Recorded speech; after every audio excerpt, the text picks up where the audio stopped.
Rido at isang suspected election-related violence ang anggulong tinututukan ng otoridad sa pananambang sa incumbent barangay captain ng Baraas, Picong, Lanao del Sur na ikinamatay ng kapitan at ikinasugat naman ang kasama nito. Ang detalye mula kay Joelyn de la Cruz.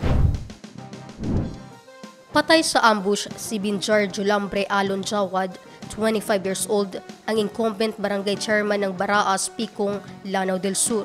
Sugatan naman ang kasama nito na si Norhan Kumilaw Sarip, 20 years old.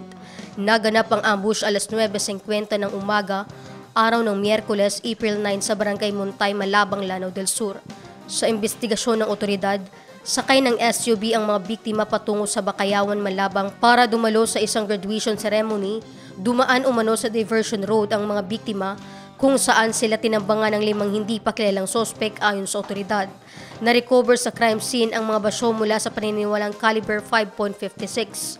Rido at isang suspected election-related violence ang anggulong tinututukan ng otoridad sa insidente. Ito po ay tinitingnan natin yung mga anggulo na nagsani itong insidente. Isa po sa anggulo ay Rido.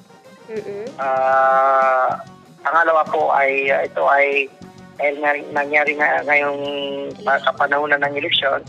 Ito po ay consider na suspected election-related violence.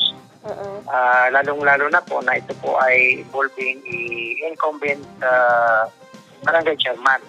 So, suspected means hindi pa na babalidate kung ito nga po ay election-related incident. Joelyn de la Cruz, iMinds, Philippines.